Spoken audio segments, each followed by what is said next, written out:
Welcome back to Urban Reality. India's investment story has seen quite a transformation post-GST, and one of the big stars in this story is logistics and warehousing.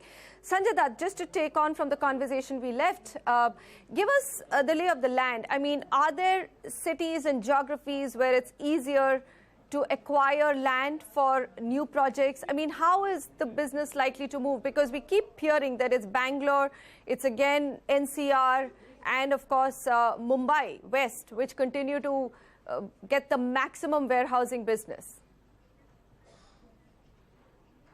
Manisha, first of all, we thought that it's extremely challenging, and it is challenging.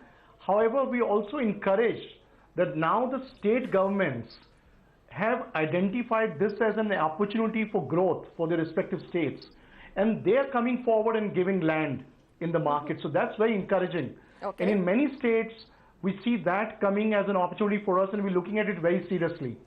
And once that comes, means the government is going to provide the necessary infrastructure around these locations, which is important for the business. So while we have that, you identified? Sorry to interrupt, Sanjay, but what have you identified? I mean, with the funds that you have, which would be your preferred centers and states to set up new facilities going forward? We have already acquired 125 acres in Sri Perumbudur, which is under development.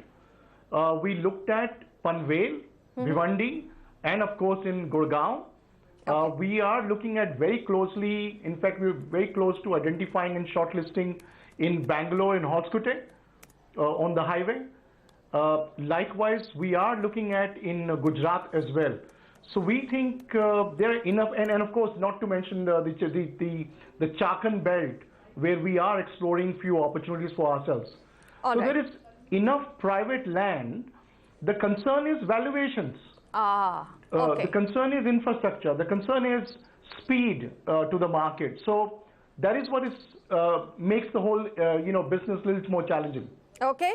Benaifa, what's your own recommendations in terms of geographies? Your report, of course, has said that East you will see Kolkata, Guwahati is emerging as one of those. But the way I look at it, everyone's choosing different geographies. NCR, of course, near Manesar seems to emerge one of the winners in all of this geography game.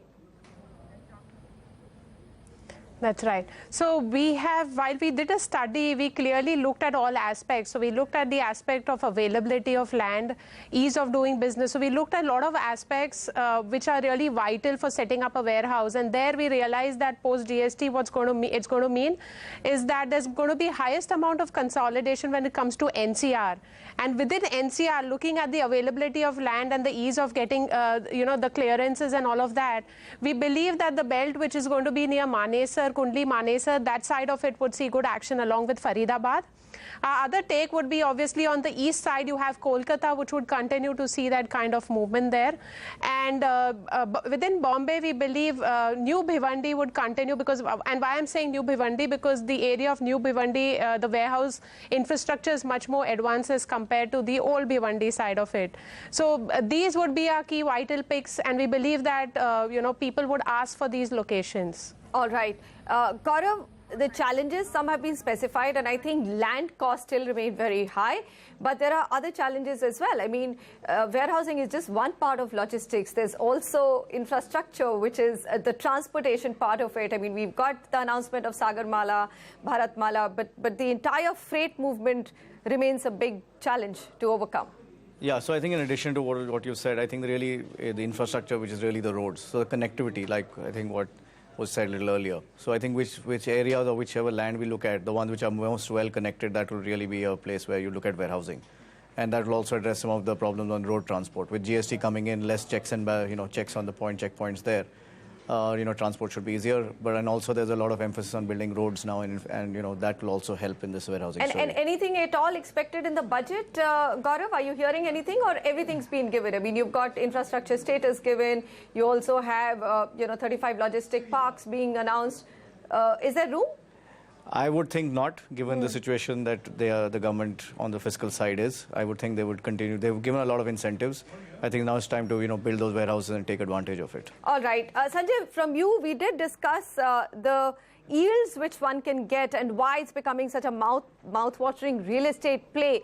What is your own internal assessment on the kind of yields that you can get from the spaces that you're building or acquiring? When it comes to development yields, there is no, but you have to compare with other opportunities, because the money seeking same kind of returns, it does not differentiate between segments of real estate. So, and equity is expensive. Fortunately for us, debt has become cheaper. So returns, yields can be somewhat more attractive. And even if they're compressed, it's fine. But the ready parks, which are being put on the market for sale, that's where you will see a lot more capital chasing and yield compression taking place.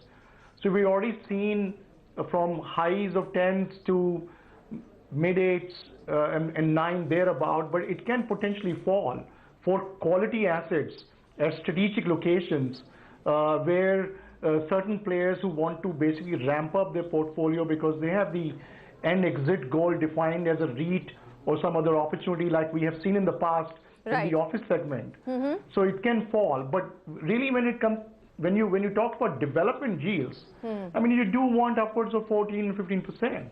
So you're saying, okay, rental yields will be compressed, but development yields 14 to 15% is with that expectation you're bringing in the monies. Gentlemen, thank you very much. Binaifa, pleasure to have you with me here. We'll keep tracking warehousing. It's an interesting real estate play, and of course also fits very well into that government's large vision of Make in India. The government's also looking at putting in place a national logistics plan that will identify need gaps, reduce the cost of logistics, and align infrastructure development. So my take for warehousing in India, the game has just begun. Thanks for joining me.